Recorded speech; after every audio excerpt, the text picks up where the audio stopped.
مسعود کے بیانات کے لیے مفتی صاحب کے آفیشیل چینل مفتی طارق مسعود سپیچز کو سبسکرائب کریں۔ نحمده ونستعینه ونستغفره ونؤمن به ونتوکل علیہ ونعوذ باللہ من شرور انفسنا ومن سیئات اعمالنا من يهده اللہ فلا مضل له ومن يضلل فلا هادی له ونشهد ان لا الہ الا اللہ وحده لا شریک له ونشهد ان محمدا عبده ورسوله صلی اللہ تعالی علیہ وعلى آلہ واصحابہ وبارک وسلم تسلیما کثیرا کثیرا اما بعد فاعوذ باللہ من الشیطان الرجیم بسم اللہ الرحمن الرحیم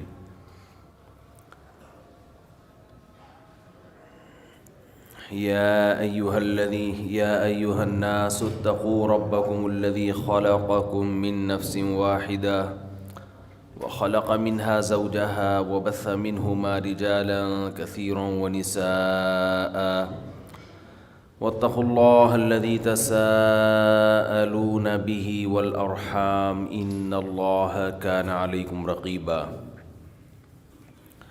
وقال النبي صلى الله عليه وسلم الكيس من دان نفسه وعمل لما بعد الموت۔ قرآن مجید کی ایک آیت اور نبی صلی اللہ علیہ وسلم کی ایک حدیث پڑھی ہے۔ اللہ تعالیٰ سے دعا ہے اللہ تعالیٰ صحیح طرح سے بات کہنے کی، سننے کی، سمجھنے کی اور عمل کی توفیق عطا فرمائے۔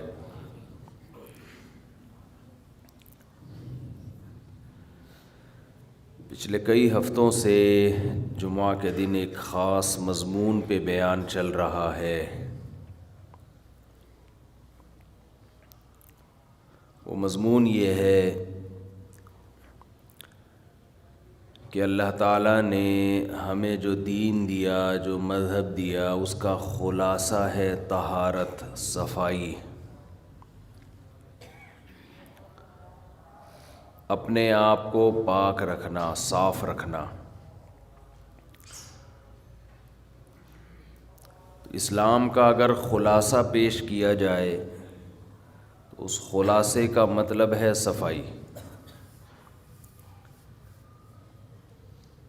اس میں کئی مثالیں دی تھیں میں نے کہ لباس کی صفائی جس طرح سے اللہ نے حکم دیا، دنیا کے کسی مذہب میں صفائی کا یہ تصور نہیں ہے۔ پھر دانتوں کی صفائی ہے، پھر جسم کے اندر کی صفائی ہے، پھر عقیدے کی صفائی۔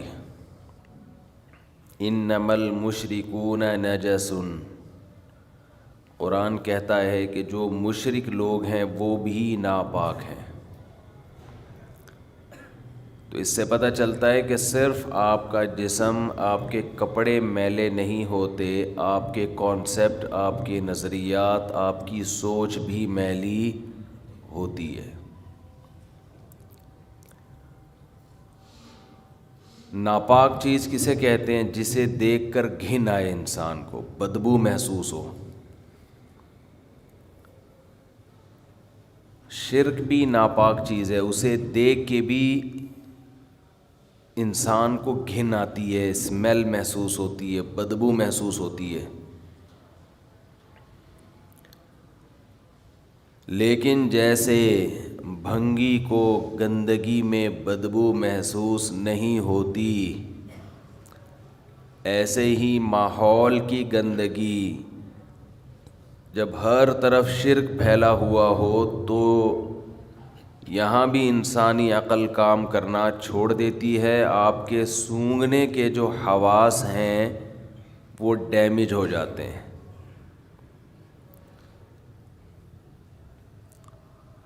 سونگھنے کے حواس ڈیمیج ہوتے ہیں تو آپ کو شرک کی بدبو محسوس نہیں ہوتی، ورنہ شرک بھی ایسی چیز ہے جس سے انسان کو گھن آتی ہے۔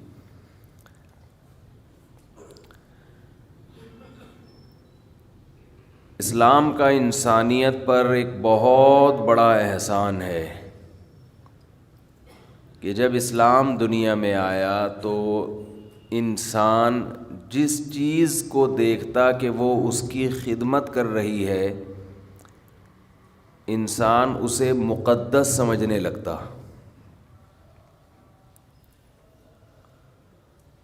بعض لوگوں نے سورج کی عبادت کی کہ یہ مقدس ہے، قابل تعظیم ہے۔ بعض لوگوں نے دیکھا کہ کوئی مخلوق بہت ڈینجرس ہے، خطرناک ہے، انسانیت کے لیے بہت نقصان دہ ہے، تو انہوں نے اس کو مقدس قرار دے دیا۔ آپ کو سانپ کی، اژدہے کی عبادت کرنے والے لوگ بھی دنیا میں نظر آئیں گے۔ انہوں نے کہا یہ مقدس چیز ہے۔ بعضوں نے دیکھا کہ کوئی مخلوق ایسی ہے جس کی شکل اور حرکتیں انسانوں سے ملتی ہیں، تو انہوں نے اس شکل اور اس حرکتوں کی بیس پر ان جانوروں کو مقدس سمجھنا شروع کر دیا۔ آپ کو دنیا میں بندروں کی پوجا پاٹ کرنے والے، ان کو مقدس جاننے والے بھی ملیں گے۔ دنیا میں بعض لوگوں نے دیکھا کہ بعض جانور ہماری بہت خدمت کر رہے ہیں، تو انہوں نے ان جانوروں کو مقدس قرار دے دیا۔ جیسے ہندوؤں میں گائے کو مقدس سمجھا جاتا ہے، اس کے گوبر کو، اس کے پیشاب کو مقدس سمجھا جاتا ہے۔ یہ قرآن کا انسانیت پر احسان، اسلام کا انسانیت پر احسان کہ اللہ نے ایک آیت میں ان تمام چیزوں کے تقدس کو ہمارے دلوں سے نکال دیا۔ وَسَخَّرَ لَكُم مَّا فِي السَّمَاوَاتِ وَمَا فِي الْأَرْضِ جَمِيعًا مِّنْهُ، فرمایا اس کائنات میں انسان کے سوا جو کچھ ہے وہ سارا انسان کی خدمت کے لیے ہے، انسان کے کام کے لیے ہے، آپ کے لیے مسخر ہے۔ تو اب آپ بتاؤ، جو آپ کی خدمت میں لگا ہوا ہو وہ آپ کے لیے مقدس کیسے ہو سکتا ہے؟ اور تسخیر کے لفظ میں بہت بلاغت ہے۔ یہ نہیں کہا کہ یہ تمہاری خدمت میں لگا دیا ہے، مسخر، تمہارے کنٹرول میں دے دیا ہے، جو چاہے کرو۔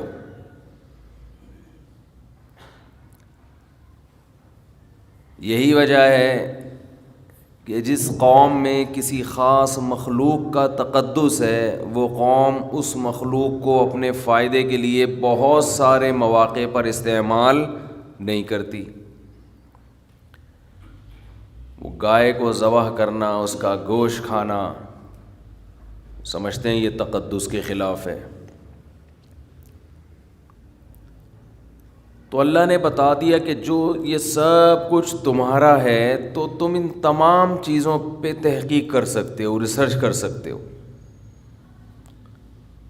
مینڈک کے آپریشن آپ لوگوں نے شاید بایولوجی میں کیے ہوں گے، اس کو کیسے لٹا کے اس کا پیٹ چاک کر دیا جاتا ہے۔ انسانی پارٹس، انسان کے جسم میں جانوروں کے پارٹس لگائے جا سکتے ہیں۔ ابھی ماضی قریب میں خنزیر کا دل کسی انسان کے لگا دیا، جس طرح سے چاہو۔ ہاں، جو جانور ناپاک تھے ان کے کھانے سے منع کر دیا، لیکن اس میں بھی ایک شرط لگا دی کہ اگر جان کا خطرہ ہے تو کھا بھی سکتے ہو، کہ تمہاری خدمت کے لیے، پہلے تمہاری جان بچے گی۔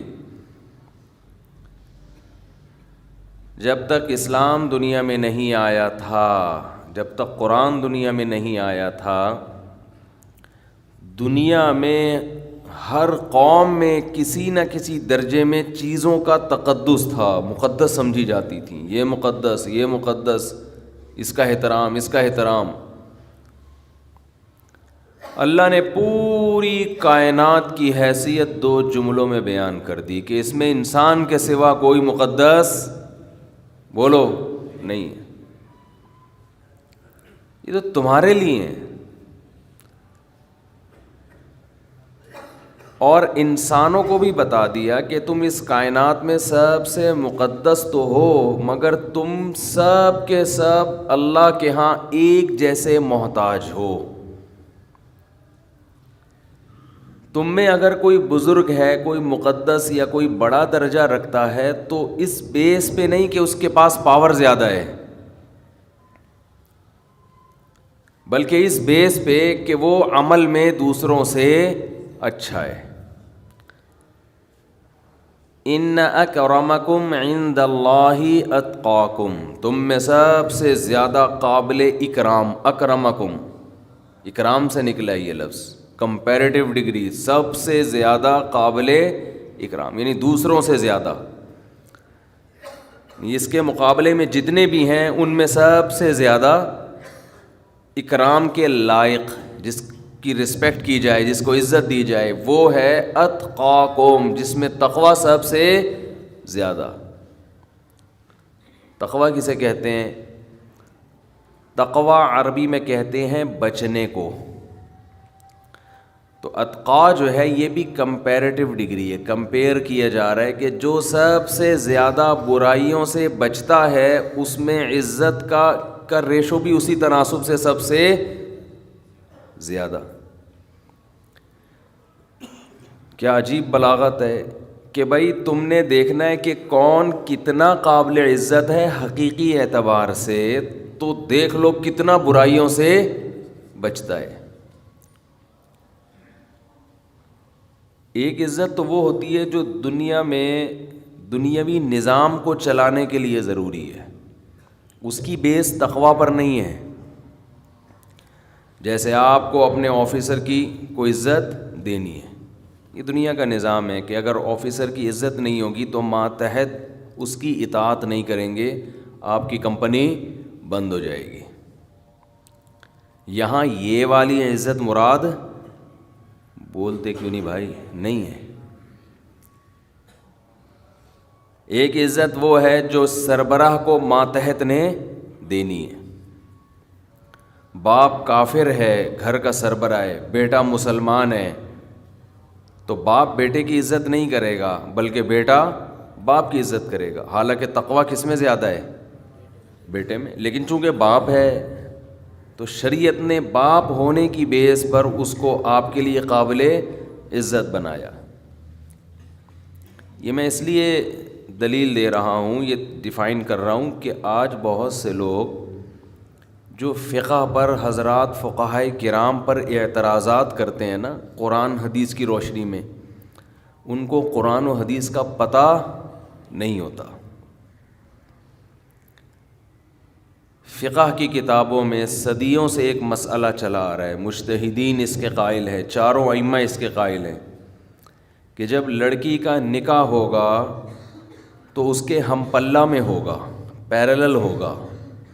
لڑکا اس کا کفو ہونا چاہیے، برابر کا یا اس سے اونچا ہونا چاہیے.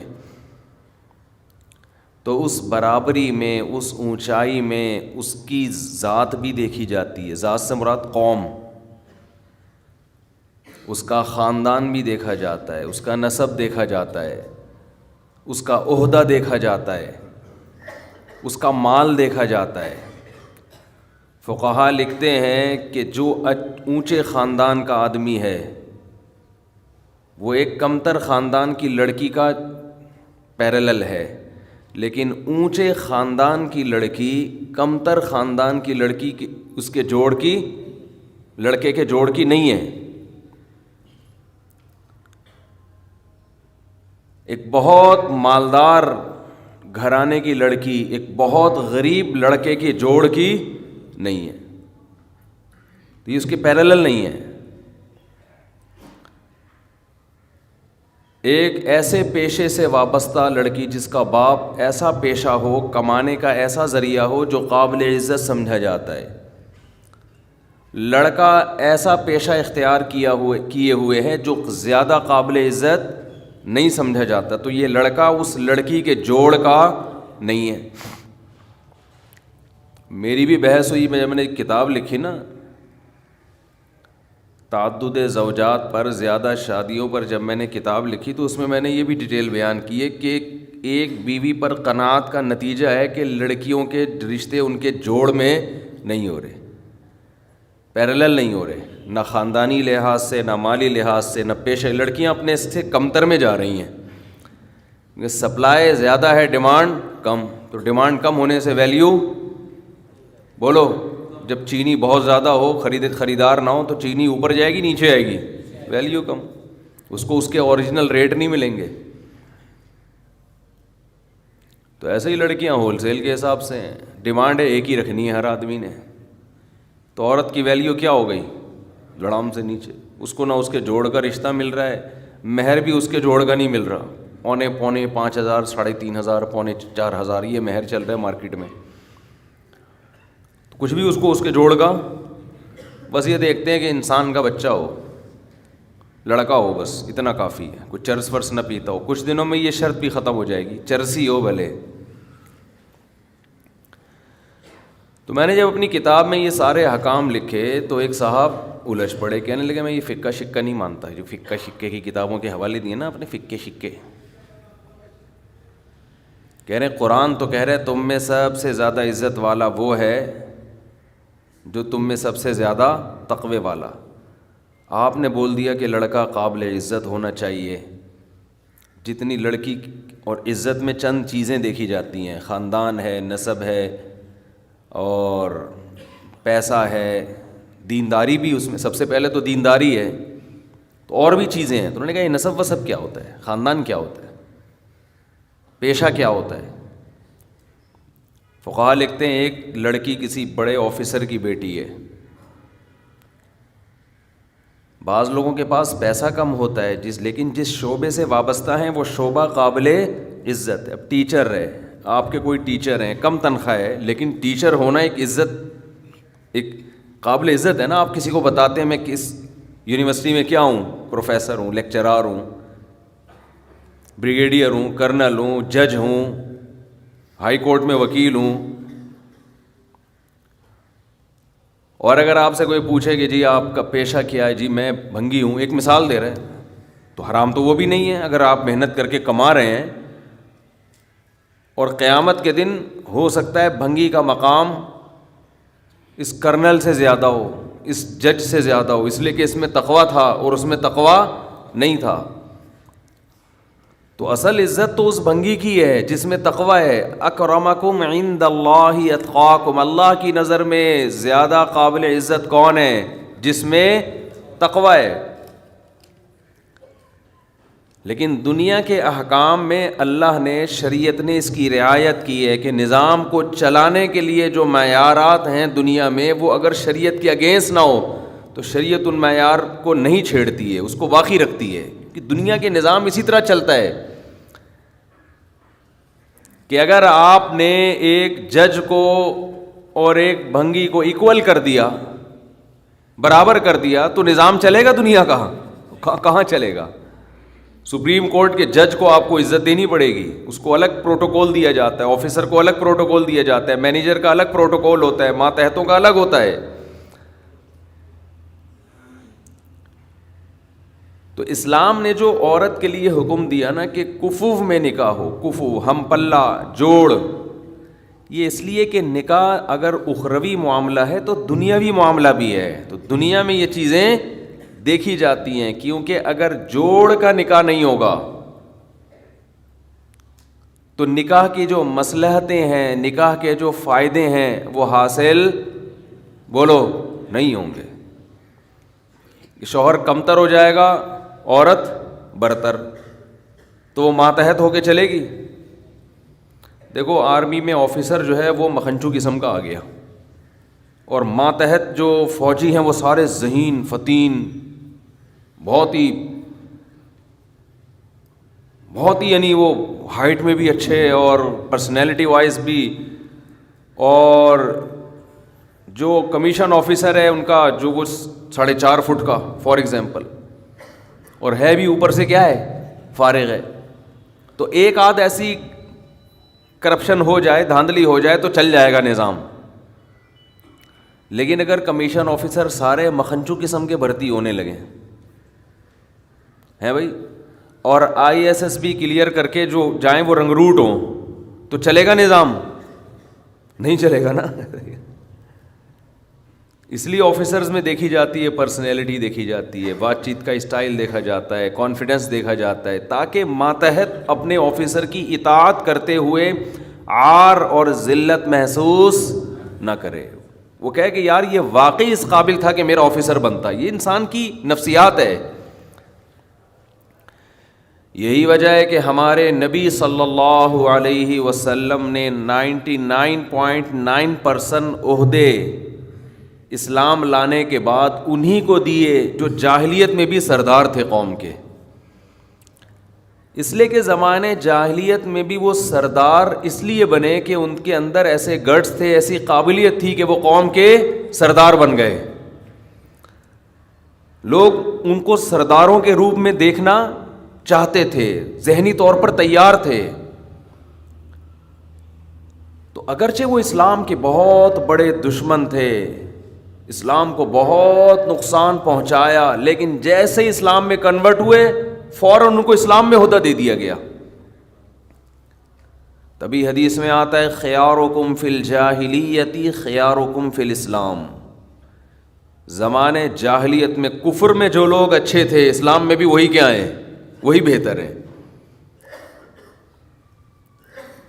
تو یہ دنیا کا نظام. تو وہ مجھے کہنے لگے کہ یہ کیا فقہا نے جو ہے نا اپنی طرف سے معاذ اللہ تفصیلیں بیان کی ہیں کہ لڑکی کا یہ, اگر وہ لڑکی جناب اتنے اونچے, اس کا باپ اگر کوئی جج ہے یا کوئی بریگیڈیئر ہے یا کوئی بہت بڑا آفیسر ہے, اور لڑکا اگر مثال کے طور پر جھاڑو لگاتا ہے گلی محلے میں, تو یہ نکاح, یہ غیر کفو میں نکاح ہے. اس کی کچھ شرطیں ہیں. باپ کی اجازت کے بغیر تو منعقد ہی نہیں ہوگا, چاہے لڑکی راضی بھی کیوں نہ ہو, کیونکہ اس میں باپ کی بھی بدنامی ہے. اس کو حق حاصل ہے کہ وہ اس نکاح کو کالعدم قرار دے دے. تو یہ کہاں سے نکالا آپ نے؟ اسلام تو کہتا ہے ان اکرمکم عند اللہ اتقاکم. تو میں نے کہا پھر آپ یعنی اگر یہی بیس ہے اس کی, تو پھر آپ کے آفس میں تو جو آپ کا باس ہے, ہو سکتا ہے آپ کے ماتحت نمازی ہو, وہ نماز نہ پڑھتا ہو. تو باس تو پھر اس کو ہونا چاہیے جو کون ہے, جو نماز پڑھتا ہے. بس ہر آدمی نا ایک ڈگڈگی جو ہوتی ہے نا, جیسے بندر کے ہاتھ میں کوئی چیز آ جائے, کتنا خطرناک ہے نا, کچھ بھی کر سکتا ہے وہ. بندر کے ہاتھ میں گرنیڈ آ جائے, بندر کے ہاتھ میں بندوق آ جائے, تو سب بھاگیں گے بھائی, کسی پہ بھی چلا دے گا. تو آج بھی ایسا ہی ہے. علم آ گیا ہے ان لوگوں کے ہاتھ میں جو علم کے اہل نہیں ہیں, اٹھا کے فتوے لگاتے رہتے ہیں. لوگوں کو بس ریفرنس سے لوگ متاثر ہو رہے ہیں کہ حدیث کا حوالہ بھی دیا محترم نے, اور محترم نے قرآن کی آیت بھی پیش کی ہے. اوپر سے کیا ہے, خالی. تو دنیا میں تو اصول کچھ اور ہے. تبھی حدیث میں آتا ہے انزل الناس منازلہم, دنیا میں جس کا جو مقام ہے اس کو وہ مقام دو. تبھی جب عرب کے سردار آیا کرتے تھے تو آپ صلی اللہ علیہ وسلم ان کو عزت دیا کرتے تھے, حالانکہ وہ غیر مسلم تھے. جب حضرت ابو سفیان فتح مکہ کے موقع پہ مسلمان ہوئے, چونکہ سردار تھے نا, اسلام لائے, تو آپ نے ان کو پروٹوکول دیا کہ جو ابو سفیان کے گھر میں داخل ہو جائے گا ہماری طرف سے اس کو معافی ہے. عزت دی آپ صلی اللہ علیہ وسلم نے ان کو. تو میں یہ عرض کر رہا تھا کہ لیکن اتنی بات ہے کہ ایک تو ہے دنیا کے نظام کو چلانے کے لیے کسی بیس پہ کسی کو عزت دینا. یہ جو دنیا میں عزت دی جاتی ہے اس کی بھی کوئی بیس ہوتی ہے. اچھا ایک بات خوب سمجھ لو, یہ بات درمیان میں موضوع سے تھوڑی سی ہٹ کے دیکھو. اسلام میں سب سے پہلے جان کی حفاظت ہے. یہی وجہ ہے کہ جان بچانے کے لیے خنزیر کھانے کی بھی شریعت نے اجازت دی. تو جان پہ کمپرومائز بولو نہیں کرنا چاہیے. دوسرے نمبر پر عزت ہے یا پیسہ ہے؟ عزت ہے. دوسرے نمبر پہ سب سے زیادہ جو چیز حفاظت کے لائق ہے وہ پیسہ نہیں ہے بلکہ کیا ہے؟ عزت ہے. تیسرے نمبر پہ سب سے زیادہ حفاظت کس چیز کی ہے؟ پیسے کی ہے. آج تینوں کی حفاظت کا مسلمان کے پاس سرے سے کوئی انتظام نہیں ہے. الٹے الٹے مشورے, الٹی الٹی باتیں. اکثر علماء جو شہید ہوئے نا, ان کے متعلقین کی غفلت کی وجہ سے شہید ہوئے ہیں. کل ہم کہیں بیٹھے ہوئے تھے, کسی نے کہا کہ حضرت مولانا اسلم شیخوپوری صاحب آیا کرتے تھے ہمارے پاس بغیر کسی گارڈ کے. کتنا اللہ پہ اعتماد تھا, توکل تھا, ہمارے پاس آیا کرتے تھے بغیر کسی گارڈ کے. اتنے مشہور آدمی تھے. میں نے کہا اسی وجہ سے تھے, اب نہیں ہیں. اسی وجہ سے تھے, اب نہیں. تو ہمارے ہاں سب سے سستی چیز انسانی جان انسانی جان ہے اور انسان کا خون ہے, اور جن میں علماء سب سے پہلے. عبرت ہی نہیں ہوتی نا, اتنے حادثات, اتنے واقعات, اتنی لاشیں گر چکی ہیں, اتنے. آپ ذرا اندازہ لگاؤ, حضرت مولانا یوسف الجھانوی شہید رحمۃ اللہ علیہ, ان سے بھی پہلے سے شروع کرو, گنتے گنتے تھک جاؤ گے, سلسلہ ختم نہیں ہوگا. پھر بھی وہی مکھنچوں والی باتیں, بیکار قسم کی باتیں, فضول قسم کی باتیں. اور سب کا سب کے بارے میں یہی حال ہے, اپنے بارے میں بھی یہی ہے. ہماری گلی محلے میں صبح و شام موبائل سنیچنگ, ڈکیتیاں, فائرنگ. گارڈ رکھنے کے لیے اب جا کے 20 سال کے بعد جا کے گارڈ رکھا گیا ہے گلی میں. وہ بھی پتہ نہیں کتنے لوگوں نے ایسے تحریک چلائی جیسے تحریک آزادی چل رہی ہو, کوئی نیا ملک بنانے کی بات ہو رہی ہو. لوگوں کی جیب سے پیسے ہی نہیں نکلتے. او بھائی, موبائل سنیچنگ ہو رہی ہے, ڈاکو گلی گلی محلے میں ذرا سی بات پہ جان لے رہے ہیں. کچھ تو کرو. بس گورنمنٹ کو گالیاں دی اور پتلی گلی سے نکل لی, اپنی باری کا انتظار کر رہے ہیں. گورنمنٹ کو آپ اچھا کہو, برا کہو, ڈاکو اپنے مفاد کے لیے آپ کی جان 2 منٹ میں لے گا, معذور کر دے گا آپ کو. لیکن نہ اپنی حفاظت کے لیے کوئی اسلحہ رکھا جا رہا ہے, لائسنس بنوایا جا رہا ہے, نہ کوئی اور. سب عوام کا بھی یہی حال ہے. نہ گلی محلے میں کوئی انتظام کیا جا رہا ہے. پہلے بیریئر لگا دیے تھے تو زگ زیگ کھیلتے رہو بس گلیوں میں. سانپ والا نہیں ہوتا تھا یہاں سے جو, تو ہم بھی سانپ والا سچی مچی میں شروع ہو گئے تھے. یہاں سے گئے بند ہو گئے, اب وہاں سے گھوم کے جاؤ, پھر ادھر سے گئے آگے بند ہے, پھر وہاں سے وہ سانپ والا بن گیا تھا پورا. پہلے موبائل میں آتا تھا نا سانپ والا.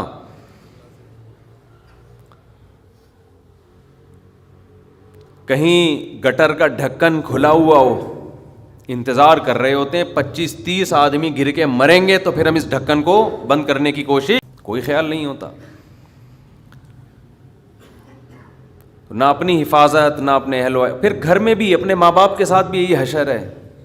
آپ کے والد کا اگر بلڈ پریشر ہائی رہتا ہے تو آپ پر واجب ہے کہ آپ بلڈ پریشر مشین گھر میں خرید کے رکھیں. میں تو سمجھتا ہوں نہیں رکھو گے گنہگار ہوگے, اس لیے کہ آپ نے سینکڑوں جنازے دیکھے ہیں, سینکڑوں لوگوں کو فالج زدہ دیکھا ہے کہ جن کا بی پی ہائی ہوا اور فالج کا اٹیک ہوا, برین ہیمریج ہوا. سینکڑوں کیا ہزاروں دیکھ چکے ہوگے. تو آپ اپنے باپ اپنی ماں کے بارے میں کیوں اس خوش فہمی میں مبتلا ہو کہ ان کا بلڈ پریشر ہائی نہیں ہو سکتا.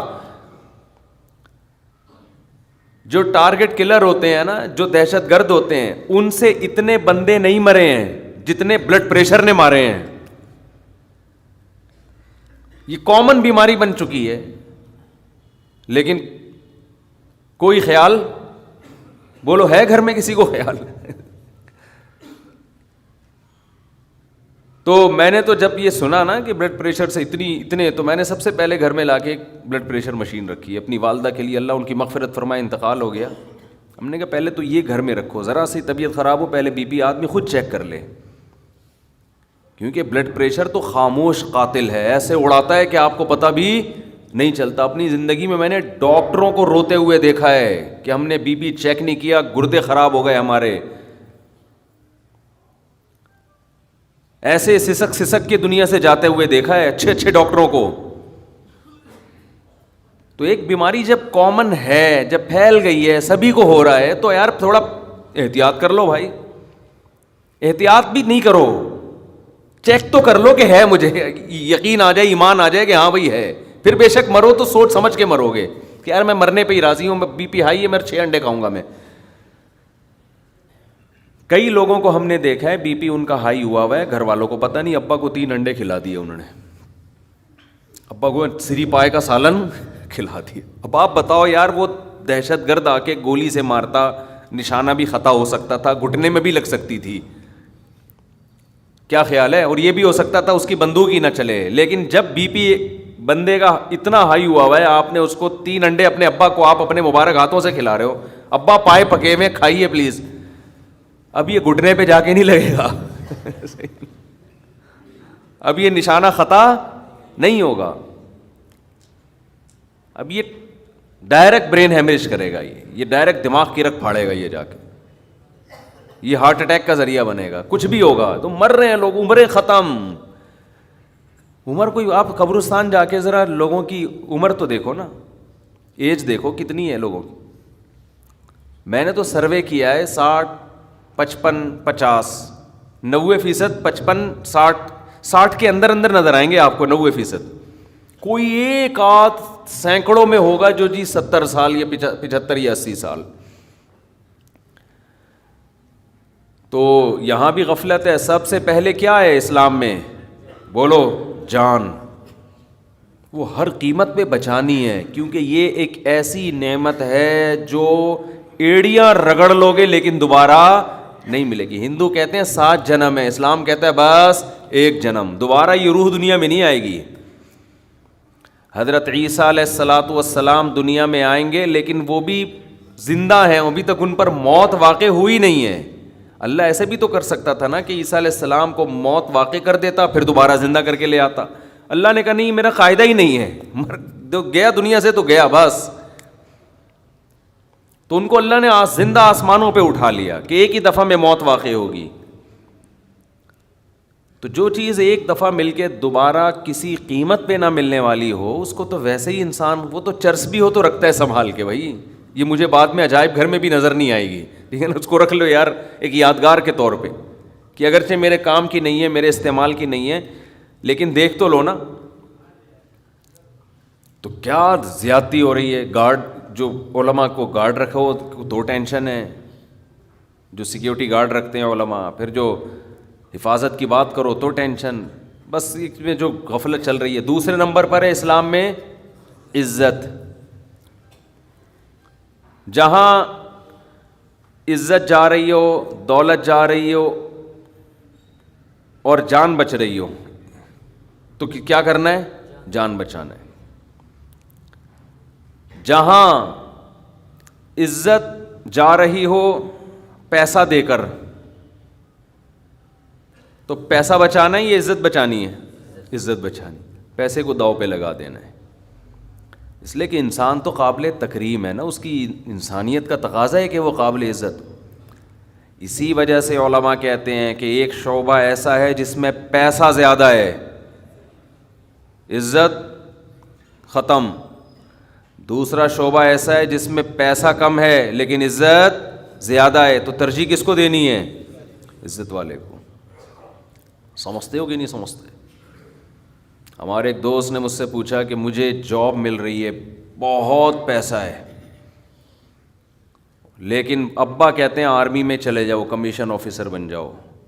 اس میں اتنا ان کے جو ان کو جاب مل رہی تھی اس کے حساب سے اس میں پیسہ کم تھا. میں نے کہا عزت کس میں ہے, آفیسر بننے میں. آپ کے پاس پاور آئے گی, طاقت آئے گی, قوت آئے گی, پاورفل آدمی بن جاؤ گے آپ. تو میں تو مشورہ دوں گا کس کو ترجیح دو, آفیسر بنو. آپ سپریم کورٹ کے جج بن سکتے ہو, اور ایک طرف آپ کے پاس کوئی ایسا کاروبار ہے یا ایسا طریقہ ہے جس میں آپ پیسہ بہت آ جائے گا, عہدہ نہیں ہوگا, تو ترجیح کس کو دینی ہے, عہدے کو. عہدے کو ترجیح دینی ہے, اس میں عزت زیادہ ہے. آپ کی عزت کیوں زیادہ ہے, آپ پاورفل بنو گے, آپ بہت کچھ کر سکو گے. لوگوں کی نبض آپ کے ہاتھ میں ہوگی, سمجھتے ہو, آپ لوگوں کی تقدیروں کے فیصلے کرو گے. تو اسلام کا مزاج ہے کہ اسلام چاہتا ہے آپ پاورفل بنو. پیسے میں بھی پاور ہوتی ہے ایک خاص حد تک, عہدے کی پاور اس سے زیادہ ہے. اسی لیے آپ نے دیکھا پڑھے لکھے لوگ اگرچہ پیسہ کم ہو, وہ ان پڑھ لوگ جن کے پاس پیسہ زیادہ ہو, پھر بھی ان ان پڑھ سے دیکھنے میں اچھے وہ پڑھے لکھے لگ رہے ہوتے ہیں جن کے پیسہ کم ہوتا ہے. وہ پڑھے لکھے زیادہ سلیقے والے ہوتے ہیں, زیادہ میچور ہوتے ہیں, ان کی بات کا انداز, بات چیت, ان کا مینٹل لیول, یہ ہر لحاظ سے اس دولت مند سے یہ بہتر ہوتے ہیں.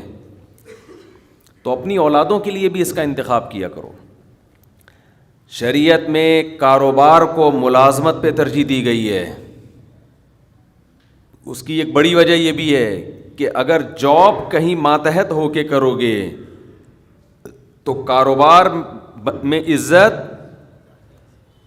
یعنی اگر آپ کسی اچھے عہدے سے ترجیح دے رہے ہو پھر تو عہدے میں عزت زیادہ ہے. لیکن اگر عہدہ ہٹا کے ملازمت کر رہے ہو اور ایک طرف بزنس کر رہے ہو تو عزت کس میں زیادہ ہے؟ بزنس میں. کیونکہ اس میں آپ کو کسی کے ماتحت رہنا نہیں. آپ کا ٹھیلا بھی ٹماٹر کا اپنا ہے نا, تو کوئی آپ سے پوچھے گا نہیں کہ تو 8 بجے کیوں آ رہا ہے, تیرے باپ کا آفس ہے یہ. 8 بجے تو ویسے جاتے بھی نہیں لوگ, 11 بجے اتنے اچھے ہونا شروع ہو جائیں کہ 8 بجے پہنچ جائیں, پھر تو کیا ہی بات ہے نا. تو اسلام کس کو ترجیح دیتا ہے؟ تجارت کو. آپ کے کوئی پوچھنے والا نہیں ہے. اللہ چاہتے ہیں کہ غلام بنو صرف اللہ کے. باس کی چمچہ گیری, ہر وقت مکھن سامنے بیٹھ کے, مکھن جیسے ہی اٹھ کے جائے گا غیبتیں اسٹارٹ. تو اسلام کا یہ مزاج نہیں. اپنا کاروبار دیکھو, یہ جو ٹھیلے لگاتے ہیں, ٹماٹر بیچتے ہیں, ان میں بھی ایک خودداری پیدا ہو جاتی ہے. خودداری ان میں اکثر آپ کو غیبتوں والے نہیں ملیں گے. کام کیا, کاروبار کیا, شام کو رومال گلے کندھے پہ ڈالا, جا کے آرام سے سو گئے. دفتروں میں کیا ہو رہا ہے؟ چاپلوسی. تو ملازم جو ہے نا, ملازم وہ تو بیچارہ ہر وقت چاپلوسی میں لگا رہتا ہے. عزت اور دولت میں جب تعارض ہوگا, اچھا اس میں بھی یہی بات ہے کہ چونکہ عزت اور پیسے میں جب ٹکراؤ ہوگا تو شریعت کہتی ہے عزت پہ کمپرومائز نہ کرو. ایسا پیشہ فقہا نے لکھا ہے. بہشتی زیور ایک کتاب ہے فقہ کی. فقہ کا مطلب کیا ہوتا ہے؟ قرآن و حدیث سے مسائل جو استنباط کیے ہیں فقہائے کرام نے. عام آدمی جب استنباط کرتا ہے تو اس کو ریسرچ سینٹر کہا جاتا ہے, ٹھیک ہے نا, آج کل کی زبان. جو فقیہ نہیں ہوتا اور جو بڑے بڑے علامے ماضی میں گزرے ہیں جن پر پوری امت نے اعتماد کیا, وہ جب کوئی کتاب لکھتے ہیں تحقیق کی تو اس کو کیا کہا جاتا ہے؟ فقہ کی کتاب. قرآن اور حدیث سے اسلامی قانون کو انہوں نے اخذ کیا ہے.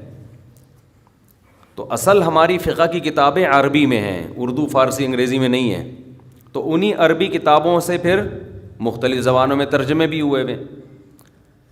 تو حضرت مولانا اشرف علی تھانوی رحمہ اللہ تعالیٰ کی ایک کتاب ہے بہشتی زیور, جس کو جامعۃ الرشید نے آسان کر کے چھاپا ہے, کیونکہ پرانی اردو میں ہے. اس میں بہت سی ایسی چیزیں بھی ہیں جو اس زمانے کے حساب سے تھیں, آج اس کی ضرورت نہیں ہے. تو آج کے حساب سے اس کو آسان کر کے چھاپا ہے, تو اس کا نام بن گیا تسہیل بہشتی زیور, یعنی تسہیل کا معنی آسان کر دیا. وہ کتاب ہر گھر کی ضرورت ہے, اس کو لازمی رکھیں گھروں میں, پڑھا کریں اس کو. خاص طور پہ خواتین جو حیض و نفاس کے مسائل آج کل نہیں جانتی ہیں, نماز کے مسائل ہیں اس میں, کب مینسز شروع ہوتے ہیں, کب بند ہوتے ہیں, نفاس کے مسائل کیا ہیں, کب غسل فرض ہوتا ہے, یہ احکام بہت ڈیٹیل میں اس میں, وہ ہر گھر کی ضرورت ہے. تو حضرت حکیم الامہ مولانا اشرف علی تھانوی رحمہ اللہ تعالی نے بہشتی زیور میں لکھا ہے کہ مسلمان کو چاہیے کہ وہ بھنگی کا پیشہ اختیار بولو نہ کرے, مل بھی رہا ہو تو نہیں, کیونکہ اس میں مسلمان کی بے عزتی اور پھر اسلام کی بے عزتی ہے. ایسا پیشہ اختیار نہ کی. یہی وجہ ہے کہ آپ کو پتہ ہے بر صغیر میں آپ کو بھنگیوں کے شعبوں میں زیادہ 99.9% غیر مسلم ملیں گے, کیونکہ مسلمان یہ کام کرتے ہی نہیں تھے. کہتے ہم نہیں کریں گے, اگرچہ پیسہ مل رہا ہے, غربت سے مر جاتے تھے, غریب ہوتے تھے, تھوڑے میں گزارا کر لیتے تھے, لیکن وہ یہ کام نہیں کرتے تھے. اور بہت سارے کام ہیں, میں اس لیے ان کو ہائی لائٹ نہیں کر رہا کہ بعض لوگوں نے مجبوری میں وہ کام کیے ہوئے ہیں, تو میں خام خواہ میں کسی کو کیوں بدنام کرنے کی کوشش کروں. لیکن اصولی بات یہ ہے کہ آپ جو پیشہ اختیار کرتے ہیں نا, اس کا آپ کی کھوپڑی پہ بہت گہرا اثر پڑتا ہے, آپ کی سوچ اسی حساب سے بن جاتی ہے, آپ کے جو مینٹل لیول ہے نا وہ اسی حساب سے ڈاؤن ہونا شروع ہو جاتا ہے جو پیشہ آپ اختیار کر رہے ہیں. آپ نے کاروبار بنا لیا, لوگوں کی بغلیں صاف کر رہے ہیں بیٹھ کے آپ صبح شام, بزنس تو یہ بھی ہو سکتا ہے. لیکن تھوڑے دنوں میں کیا ہوگا, آپ کا جو دماغ ہے نا وہ اسی حساب سے ڈاؤن ہونا شروع ہو جائے گا.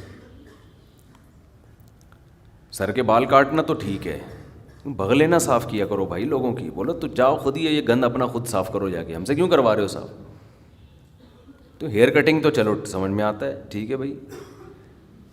تو یہ تو میں نے ایک آسان سی مثال دی ہے سمجھانے کے لیے کہ کام وہ کرو جس میں گھٹیا پن نہ ہو. تو خیر کہاں سے کہاں بات چلی تھی, عزت, اور جب پیسے کی بات آئے تو ترجیح کس کو دینی چاہیے, عزت. عزت پہلے پیسہ بعد میں. اور تیسرے نمبر پر پیسے کی حفاظت, وہ بھی شریعت میں ہے. جب نہ جان جا رہی ہو نہ عزت جا رہی تو پھر پیسہ بھی شریعت میں حکم ہے کہ اس کی بھی حفاظت کرو. دنیا مسافر خانہ ہے, میں بار بار بیان میں کہتا ہوں, میں کیا کہتا ہوں, قرآن کہتا ہے, لیکن اس کا مطلب یہ نہیں ہے کہ اس میں چیزیں پھینکنا شروع کر دو آپ کہ یار ویسے ہی گزر جائے گی تو کوئی بات نہیں, اڑا دو, ختم کر دو, مر جائیں گے تو ویسے ہی ختم ہو جائے گا. تو مر جائیں گے تو ختم ہوگا, لیکن اس سے پہلے ختم ہو گیا تو ٹائم سے پہلے مر جائیں گے. سمجھ رہے ہیں, اعتدال ہے نا اسلام میں, نہ ان چیزوں سے دل لگاؤ. سورہ بنی اسرائیل کی کیسی بہترین آیت ہے. آج میں سفر سے آیا ہوں تو میری سیٹنگ بھی تھوڑی سی آؤٹ ہے کیونکہ میں سویا نہیں ہوں پوری رات, سفر میں تھا. تو ابھی بھاگتا بھاگتا بس پہنچا ہوں, میں نہا دھو کے جلدی سے آ کے ممبر پہ بیٹھ گیا ہوں. آ کے ارادہ ہی نہیں ہو رہا تھا کہ آج بیان کروں گا, لیکن پھر لوگ دور دور سے آتے ہیں تو آج سوال جواب کا سیشن کی چھٹی ہے آج, ٹھیک ہے نا. تو کیا کہہ رہا تھا میں, سورہ بنی اسرائیل میں کہ اللہ نے فرمایا کہ لا تجعل یدک مغلولۃ. یہ ٹاپک چل کیا رہا تھا,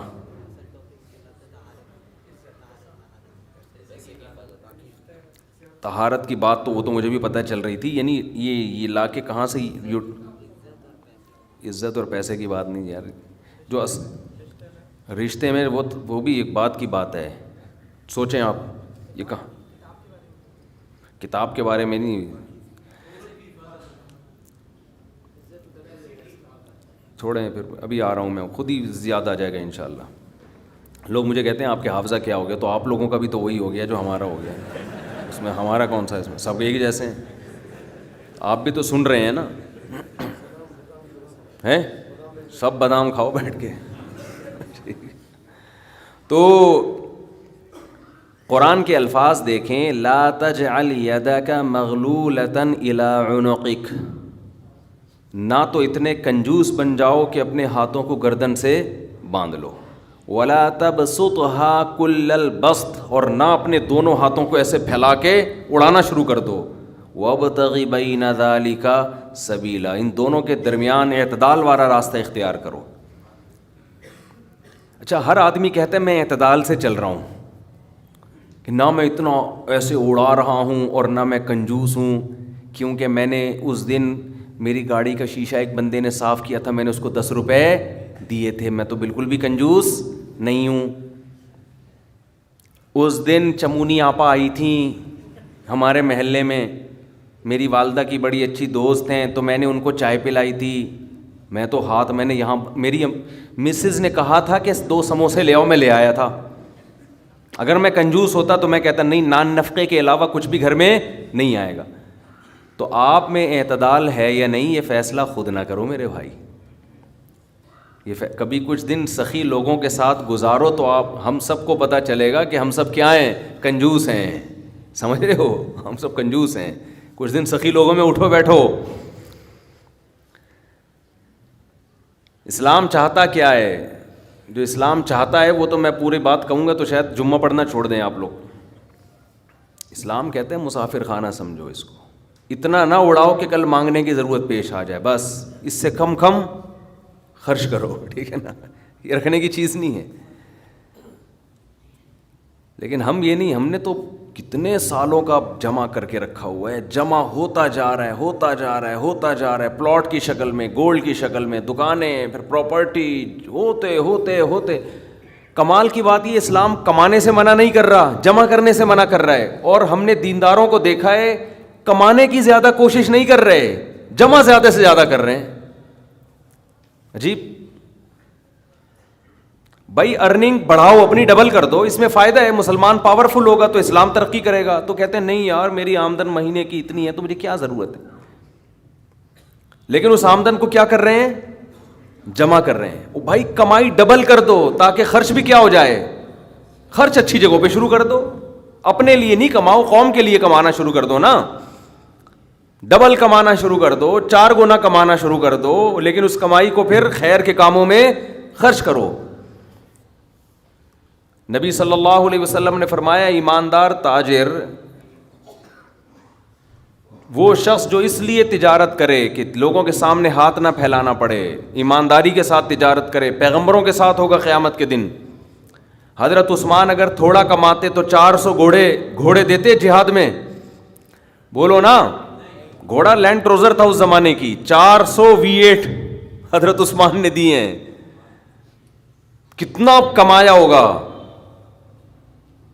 ہاں اتنا کمانا کہ آپ اپنے صحت کی کبھی خیال نہ کر سکیں, آپ بیوی بچوں کو بھی ٹائم نہ دے سکیں, وہ پھر کمانے میں بے اعتدالی ہے. کمانے کا ایک حد تک آپ کے ٹائم اور جسم سے تعلق ہے, اس کے بعد کھوپڑی سے تعلق ہے. کھوپڑی نہیں استعمال کر رہا, گدھا بنا ہوا ہے, محنت بہت کر رہا ہے. ہم نے ایسے کمانے والے دیکھے ہیں کہ سارا دن کمانے کی فکر میں ہوتے ہوتے بچوں کی فکر ہی نہیں ہے, بیوی کو ٹائم نہیں دے رہے, ماں باپ کو ٹائم نہیں دے رہے, اپنی صحت کو ٹائم نہیں دے رہے. تو زیادہ کمانے کا یہ مطلب ہرگز نہیں ہے. زیادہ کمانے کا مطلب یہ ہے کہ کمانے میں ٹائم تو آپ نے اتنا ہی دینا ہے جتنا آپ کی صحت اجازت دیتی ہے. نماز کا ٹائم نکلے, تہجد کا ٹائم نکل جائے, تسبیحات تلاوت کا ٹائم نکلے اس میں آپ کے لیے, کچھ اللہ کا ٹائم بھی نکلے, کچھ دین کی تبلیغ کا ٹائم بھی نکلے, کچھ پڑھائی کا ٹائم بھی نکلے. ویڈیو نہیں بنائے بھائی, یہاں لکھا ہوا ہے نا, کچھ پڑھائی کا ٹائم بھی نکلے. یہ تمام چیزوں کا ٹائم نکلنے کے ساتھ ساتھ پھر کمانے کو ٹائم دینا ہے. اس میں پھر جب اتنا ٹائم دے کے پھر پلاننگ کر کے اس کو بڑھانے کی کوشش کرنی ہے, یعنی ارننگ کو بڑھانے کی کوشش کرنا ہے. یہ نہیں کہ آپ نے ٹائم زیادہ دینا شروع کر دیا اس میں. ٹائم زیادہ دینے سے تو آپ کی صحت کو نقصان ہوگا نا. ارے 5 نمازیں تو پڑھنی پڑیں گی نا ٹائم پہ, پھر تلاوت روزانہ کرنی ہے کہ نہیں کرنی ہے, صبح و شام کی تسبیحات ہیں وہ بھی کرنی ہے, تہجد کی بھی کوشش کرنی ہے, باپ کو بھی ٹائم دینا, اماں کو بھی, بیوی بچوں کو بھی, پھر باقی پھر اپنی ایکسرسائز وغیرہ صحت کو بھی, پھر باقی ٹائم کس کو دینا ہے, وہ پیسہ کمانے کو دینا ہے. پھر اس پیسہ کمانے کے کو جتنا ٹائم آپ نے دے دیا تو اس میں آپ کہہ سکتے ہیں کہ پھر ہم اس کو بڑھائیں کیسے. ہم تو 8 گھنٹے کمانے کو دے رہے ہیں, اب اس میں کیسے بڑھائیں ہم. تو بھائی کھوپڑی استعمال کر کے کیا کریں, اس کو بڑھائیں. کھوپڑی سے چیزیں بڑھ جاتی ہیں. کھوپڑی تو استعمال مسلمان کر ہی نہیں رہا ہے نا. اب یہ کہ کیسے کھوپڑی استعمال کریں, تو آپ خود استعمال کرو کہ یار میں یہ کام کر رہا ہوں تو میں اگر یوں کر لوں تو یہ ایسے بھی ہو سکتا ہے. یہ بیٹھیں گے تو سمجھ میں آئے گا انشاءاللہ آپ کی خود, لیکن بیٹھتے ہی نہیں ہیں, سوچتے ہی نہیں ہیں. جو جہاں کھڑا ہے وہیں کا وہیں رہے گا وہ. خیر, تو میں کیا عرض کر رہا تھا, وہ تو بات ختم ہو گیا, آپ لیٹ آئے نا, اصل بات کچھ اور شروع ہوئی. اچھا خیر, جلدی سے بات کو میں لے کے آتا ہوں. تو اعتدال جو ہے نا, سخاوت, سخی لوگوں میں آپ اٹھیں گے بیٹھیں گے تو پتہ چلے گا کہ اعتدال کسے کہتے ہیں. عربوں میں بڑی سخاوت ہے, ہم نے علماء میں بڑی سخاوت دیکھی ہے. تو سخاوت کا مطلب یہ ہے کہ آپ اتنا خرچ نہ کریں کہ کل آپ کو مانگنا پڑ جائے. اس کا علماء نے ایک معیار بیان کیا ہے, وہ خوب اچھی طرح سمجھ لیں, وہ بڑا زبردست معیار ہے کہ اپنے اور اپنے بیوی بچوں کے لیے 1 سال کا ذخیرہ کر لیں پیسوں کا, چاہے وہ گولڈ کی شکل میں ہو یا کرنسی کی شکل, بہتر ہے گولڈ کی شکل میں ہو. آج اگر آپ جاب لیس ہوتے ہیں تو 1 سال تک اگر آپ کو جاب نہ بھی ملے تو آپ نے جو پیسہ اسٹور کیا ہوا ہے اس سے اسی معیار کی زندگی اپنے گھر والوں کو دے سکتے ہیں جو اب تک دیتے آئے ہیں. اور یہ 1 سال آپ کے پاس جاب تلاش کرنے کا یا کاروبار دوبارہ سے اٹھانے کا آپ کے پاس موقع ہے. 1 سال سے زیادہ کی پھر کوئی انتہا نہیں ہے. لوگ کیا کرتے ہیں, جمع کر رہے ہیں کہ کل اگر جاب چلی گئی, کل اگر کاروبار ٹھپ ہو گیا تو بھائی کل کیا, پھر تو خبر تک کا رکھو سنبھال کے, وہ تو پھر ٹینشن سے ہی دنیا سے جاؤ گے. تو کچھ اللہ پہ توکل کرو نا اس معاملے میں. اللہ ہمارے بس میں یہ تھا 1 سال ایک خاص مقدار ہوتی ہے, اس میں چاروں موسم آ جاتے ہیں. بھائی کاروبار آپ کا نہیں چلا, سردی میں نہیں چلا تو ہو سکتا ہے گرمی میں چل جائے, خزاں میں چل جائے, بہار میں چل جائے, تو کبھی نہ کبھی تو چلے گا. نہیں چلا تو پھر اللہ نہیں چلانا چاہتا, وہ اسی میں اللہ لگ کرے بیٹھ کے. جو آدمی اللہ پہ اعتماد توکل نہیں کرتا وہ تو کبھی زندگی میں سکون میں آ ہی نہیں سکتا ہے. تو 1 سال کا اسٹور کر لیں آپ. اور بہت اللہ نے پیسہ دیا ہے تو بچوں کے لیے ایک پراپرٹی لے کے ڈال دی, پلاٹ 2-4 لے کے ڈال دیے. مرنے کے بعد بچے بالکل روڈ پہ نہ آ جائیں, بس باقی کیا کرو, کھاؤ کھلاؤ. ٹھیک ہے نا. کیا کریں, ایک لطیفہ سنا دوں. ہمارے ایک دوست نے بھیجا تھا, بڑا زبردست قسم کا.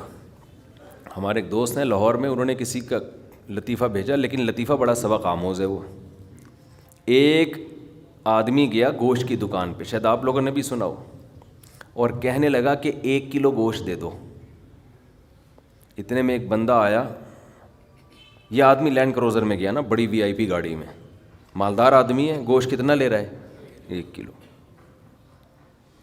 دوسرا آدمی آیا, اس نے کہا بھائی 10 کلو گوشت دے دے, چانپیں بھی اور دل بھی, کلیجی بھی, پٹ کا گوشت الگ, بکرے کی الگ نکال, فلانے الگ نکال.